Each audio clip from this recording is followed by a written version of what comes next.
and welcome to Real Graphics Factory. My name is Joseph Maina. A lot has been said about the role of the youth in leadership.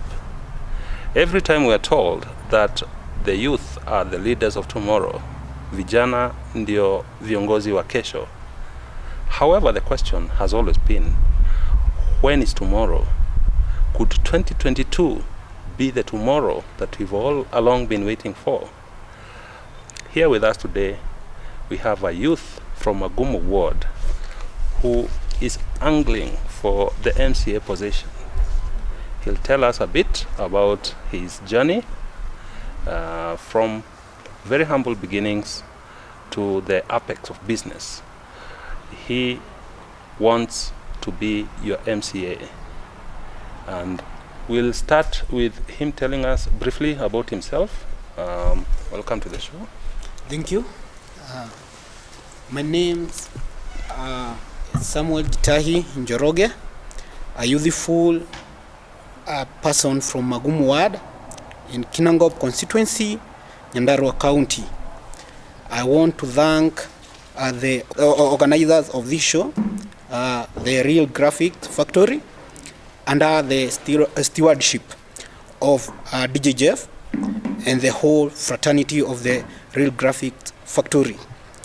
I will tell you today that what agitates me and what pushes me to want to be the next MCA for Magumu ward really will convince you that I am the right person. I hail from Mutonyora. My polling station is Mutonyora Primary. I got educated at Mutonyora Primary School. After my class 8, I joined St. Christopher's, where I schooled for my Form 1 and Form 2 course, then transferred to a school in Wakanywa called Kahoho Senior School, and then later I joined Kiambogo for my Form 4 course, where I did my KCSE. And the reasons, one of the main reasons why I'm vying is because of the transitions that I've gone. You've heard I schooled in 3 different schools. I'll tell you the story behind that and what pushes me to want to end such problems that another person may not pass through what I passed through. Okay. Thank you very much. You've heard he's a Magumu homeboy, homegrown, grew up here, schooled here. He understands the terrain, so that's good. Perhaps you could tell our viewers a bit about your current preoccupation. Okay. Currently, in business. I run a small business in Nairobi. Let me say it's a small because I'm not yet to where I want to be. And I want to say the reason as to why I'm in business, it's because I believe that as the young people, it is time to claim our economic freedom. We must achieve economic freedom in our lifetime so that the narrative can stop being from we are beggars. Youths for a long time have been taken as beggars. But it is our time to claim the leadership positions, to be the leaders in the economic spheres, and also to shape the social aspects in our community and societies. Right. Yeah. Yeah. How does your being in business guide you in your career as a politician, and what lessons do you intend to transfer from your business to the politics you want to play? Okay, now that one I would say it is far-fetched question, and you would allow me to give my answer in three angles. First, I'm in business, small-scale business, because the system in the government have failed the youths. You get a talent, the government does not give you a platform. You got an idea, the government does not give you support. So you end up being creative enough to create a space for yourself. So me being in a business is a way of showing that I'm leading myself before I contend or I contest to lead others. The second angle is this. Me being in business, and that business is not in Magumu. Several factors must have played for me to actually travel all the way from here and be in Nairobi. I started hawking at a place called Kenya National Archives. I was hawking socks and a handkerchief. And that was back in 2017, immediately after the general elections. I have taught in Magumu as an untrained teacher, which did not even cater for my basic needs. I have also done some casual labors around, people know. I've also trained schools around here in drama and music. To a point, I took Mutonyora Primary School to regionals as an untrained teacher. And that one tells you that I've walked a journey in Magumu. But just because the leadership, those people in leadership don't want to render a helping hand, it ended pushing me to Nairobi. After I hawked for about 2 years, I was able to secure a stall where I now sell clothes. My third aspect of answering that question is saying that our youths have been more politically active and they've forgotten about their social and economic lives. If you walk in our centers, walk to Sasini, walk to Kenton, go to Wakanywa, Mwendando, Gashurio, you'll find these youths in joints, and they'll tell you the first thing you'll hear them conversing is who is better, which party, is it UDA, is it Azimio? But no one will raise a question or a concern about how can we start and run a business. And because my urge was to start a business, and I did not get people who would have triggered me to start it here, I had to go. Also, it is to be known that this journey did not start here. In this real graphics factory, back 5 years back, it is in record that Jeff started dancing competitions. I was a small lad. I used to participate. But because of lack of support, we are still down. That's why, under my leadership, I want to assure the people of Magumu that it is our dawn. It is a new dawn. It is a time when we have to look things in a different perspective, see things in more of economic and social empowerment rather than always being in politics. Yeah. Noted. You've heard from the man. He has quite a checkered career journey. Besides his current station in life, where he's a businessman, he has been an untrained teacher. He has served in casual labor. He has also been a drama and music teacher, roles in which he has excelled.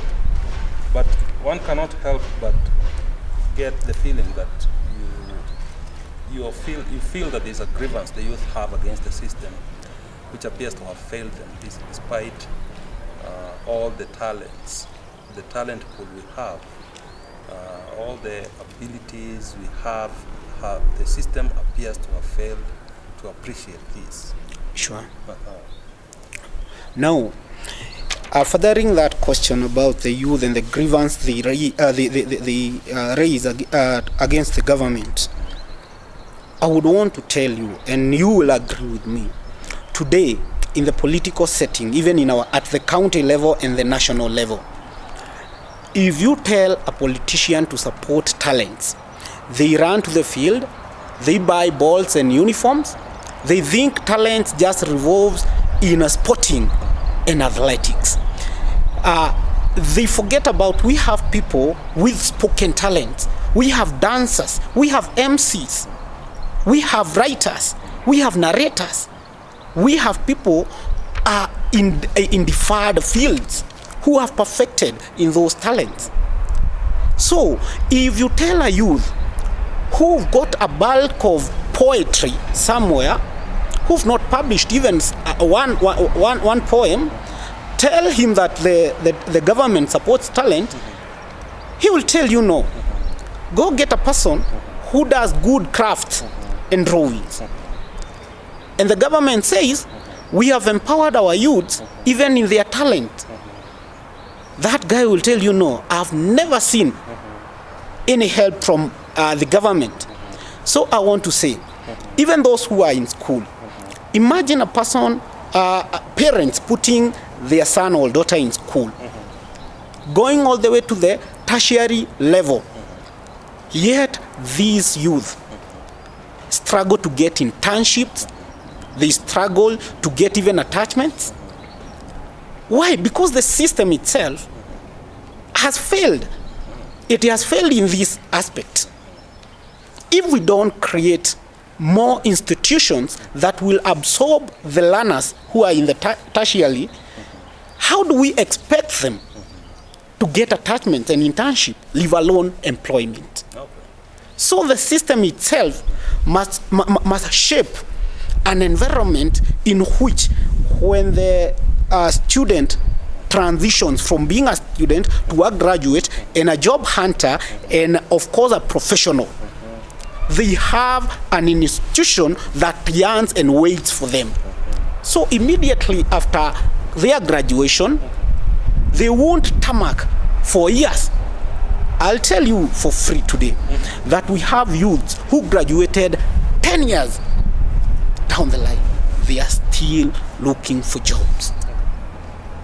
That is one major grievance that is there. So it's a systemic failure. Yeah. We have a failure in the system. Another thing, the government has totally ignored that not all people are talented in the bookwork. There are some people who've not gone to the levels that can secure you a job in an institution. We have them, they are majority. Some are mechanics, some are in the boda sector, some are just casual laborers, they are in mujengos. What is the government doing about these people? Have they totally, you'll hear circles being formed, a police circle that loans the police, teachers circle that loans the teachers. Have we ever had, apart from the upcoming the boda circles, now we have we ever heard that we have a circle of mama wa vibarua that is being empowered by the government? It is the high time. Can't we think of that, or can't we juxtapose that against the capitalist setting in which we live? Because that's not necessarily an initiative of government. Who supports that capitalist narrative? It is the government itself. No, what I'm saying is, it cannot be left to the government to create those fraternities, those groupings, those cooperative movements. But the government, I think, leaves it at having created the conducive environment for those groupings to thrive. Beyond that, I don't think it would be fair to blame it on the government for the lack of those associations. Because the bodas, for instance, we've had bodas grouping up in places like Tengela and I think some others in Nanyuki, and they have thrived without any prompting by government. So can we really blame it on the government that we don't have those similar things in this region? I will square it to the government again. Okay. This is my reason. A wise Kikuyu person once said, "Siadhu adogoria itikinyagira nyeki." If the government does not initiate the people themselves, they cannot, because they are not at their composure. It has to be started by the government. If you tell me the reason as to why some of things that was started by the government want to give a replica of what I'm raising. We have kazi kwa vijana. We have maendeleo ya wanawake. We have several initiatives from the government to cushion what I'm saying, but lack of consistency and genuineness and trueness have seen those things fail. That's why I want to blame it. If you tell a person, there was this slogan that was running, that kazi kwa vijana, pesa kwa wazee. It was an initiative that was started by the government to cushion the youth. But out of working so hard, cleaning our centers, they were conned. Our young people were conned. Money went to some individuals. That's why I want to blame it squarely on the government. Okay, maybe the government should be blamed for failure to oversight properly. Sure. Now, could we look at it from the party position in this case? What is your party leaning? With what party do you feel that your vision is best articulated? I may not state here directly talk about the party, but I'll say I am in a movement, and that movement involves everybody, regardless of the party. I am in a movement that believes that we have to grow our economy from bottom going up. So I am in a movement of bottom up, real hustlers, growing from the grassroots to the apex. Okay. Yeah. You're in UDA. I am in UDA, and I don't fight those parties that are affiliate to UDA. Okay. Yeah. Noted. How do you feel, or how do you feel your choice of UDA relates with Magumu? How do you feel that UDA will champion the rights, or will relate with the vision that the people of Magumu have? One thing. Why UDA for Magumu? UDA for Magumu, UDA for Kinangop, UDA for Nyandarua, UDA for Kenya. These are my reasons. One, the model of UDA, economic model, relates well to every Kenyan, Magumu included. Because many of our residents here in Magumu are in informal settings. They don't have formal jobs. Most of our people are true hustlers, in quotes. And because the party has captured the imagination of having those who did not have anything, growing and having something, I believe Magumu people, I believe the youth of Magumu want to have money in their pocket. I believe the youth of Magumu, because they are hardworking and they believe in the toil and moil and their sweat, they need a setting that supports what they do. Walking Wakimbo Junction, you'll see them chasing after the rollies. The main economic activity here is logging and laboring. No, any lazy person would chase after a lorry, and you know the logs are very heavy. Those are people who believe in their hard work. So, selling to them UDA will be productive, and it will yield because they relate well with the slogan and the theme of the party and the philosophy also. Okay. Yeah.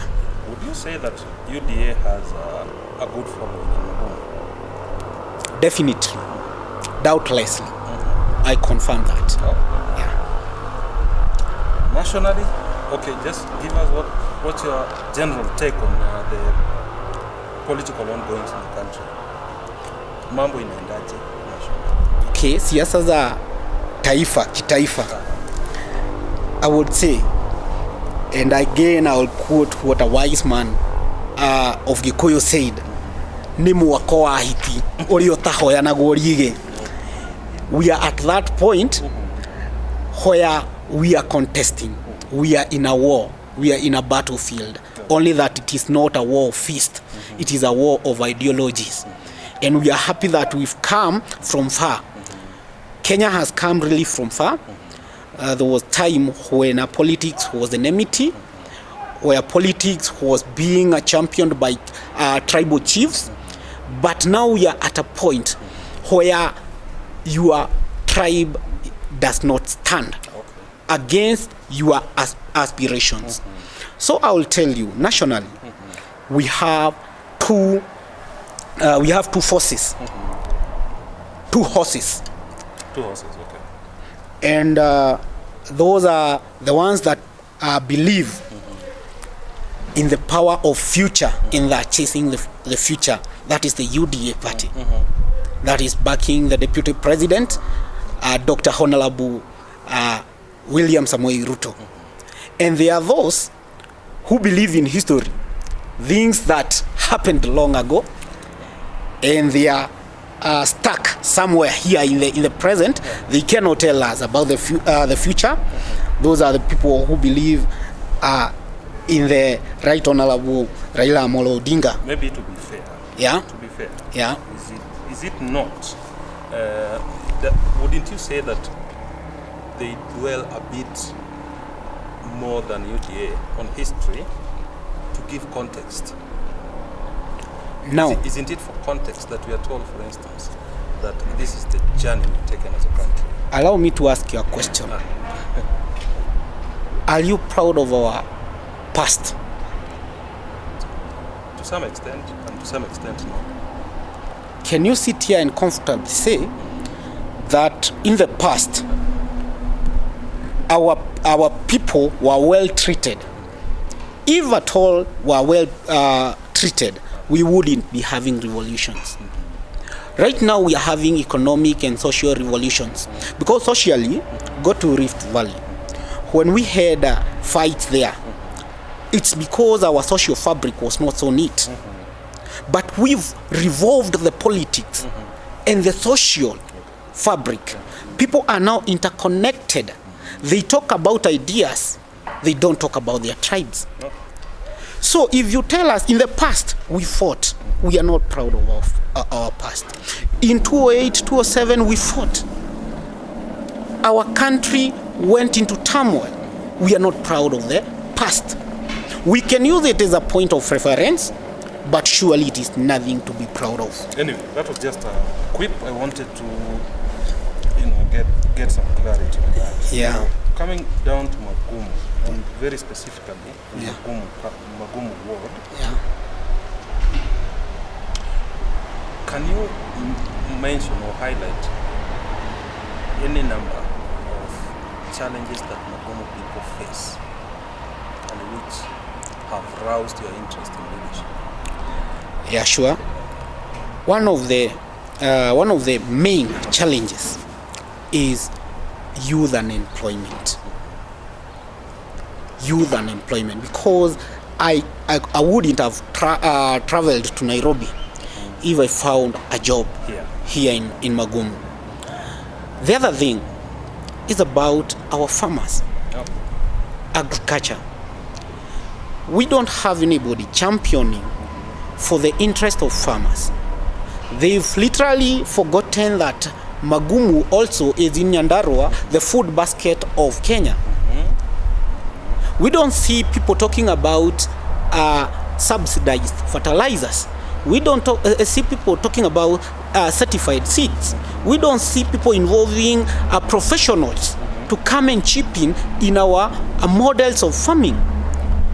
In the past, we had one horticultural organization that was formed called Umoja. It is the intent of the organization was to buy from the farmers directly and protect them against predatory brokers. But because of lack of goodwill from the stakeholders and institutions involved, it collapsed. Today, we can tell you we have a potato bill that was being pushed even in the national government. But at the end of the day, the real farmer is not involved. The real farmer does not give his or her opinion. You tell us about the size of the sack that we are to pack our potatoes in, but you forget to tell us about the parameters to use to talk about the cost of the sack, that sack. Okay. We don't have a potato board. Pricing, you mean pricing? Yeah, the pricing. The pricing of the potato, you only give us the sack, the quantity. Okay. The other thing, the other problem that we face here is lack of political goodwill and a lack of social policies. Let me put it in those in those two sentiments. When we talk about lack of political goodwill, at this juncture, when we are all back to the electorate, wooing them to vote for us, everyone is available. But wait until one ascends to power. These people forget. Talk about social policy today. So many people, and I would want to quote that you are just a step away. You are just a disease away from poverty. People are selling their land. People are selling their livestock. People are borrowing. People are doing harambes just because of a sickness. I think that could be avoided. How? How can we avoid that? By making sure that we facilitate free registration in the health schemes such as NHIF and follow-up. Then we can, I like benchmarking with Murang'a. During the leadership of the big people from Murang'a, the former Interior PS, Mishuki, people got rich. Organizations in Murang'a got rich. We have groups like the Omewaka Houthi. We have groups like Munyaka. Go to Nairobi, the capital. They own those big and story buildings because the social connection there ampled them. They were given information, they were given the support, they were then shown the right track to follow. So that is another challenge that is there. And I'm pledging to my people, given a chance, I will make sure that our social connection, our social policing, we do it in like a Nyumba Kumi initiative thing, so that we can know in this village, these 10 houses, among the family members of this cluster here, we have 3 professionals who are jobless. When a chance comes, we forward their name. Okay. We have a youth who is interested in joining the army. If a chance comes, we push for the interest of this youth. Okay. When a problem comes, we can even organize, have monthly or annually or in any agreement, we do our remittances as neighbors, and then we form structures of leadership in that cluster, and these people will be answerable to the MCA. They sit in the boardroom, say that in our cluster, I'm talking about a setting of maybe 20 households, we need a bridge. In our cluster here, we need a tent and chairs. So social policing is of key factor when leadership is concerned, because one major role of a leader is uniting the people. Let's, now that we have you've highlighted what you feel are the key weaknesses or lapses that we have in the region, you could talk about the weaknesses of leadership in tackling that. Where has leadership failed in tackling those problems you've attached to? Since I'm not here to attack anyone, I'll say I'll contest on some things that have been done by the previous and the current administration. One thing is that nobody can deny the fact that even the incumbent is working. Okay. Even the ex worked, only that they did not work to the expectation and standards that we expected. Where I feel that they have totally forgotten is that their manifesto has been a copycat of their last. You come to politics today, you tell us about roads. Meaning they were not original. Yeah, 5 years to come, you will still tell us about those roads. You tell us about water, piped water, during 2017 elections. Today, in 2022, you tell us about water again. What did you do in those 5 years? You come today here, tell us about paid internships for our students. But in the 5-year setting of your term, you did not even sponsor a bill in the floor of the House to try and make sure that comes a reality. You cannot come here, tell us today that the Wajongorio Dam there in Machis can be utilized. We can put fish fingerings there and start a youth initiative. Instead of a trader traveling all the way to Naivasha to buy fish to go and trade them in Nairobi, makes a stopover at Machis here, buys fish, goes back. We have land, a good mass of land in Machis, which was formerly someone wanted to make it a graveyard. Yes. But it can be used because we have schools there, St. Christopher's, primary and secondary are there. We can make it a university, a college. We can make it an agricultural, like a greenhouse thing. We'll do flowers there. Isn't that within the ambit or the scope of the county government? Because I've heard the county governor talking about that particular land that was to be assigned to a cemetery. And that's why... So wouldn't you say that this is beyond the paycheck of an MCA? It isn't beyond. Why did we stop it? We literally stormed Nairobi Nakuru highway, blocked the road because we are the residents of Magumu. Because the land lies in Magumu, it is within the confines of our boundaries.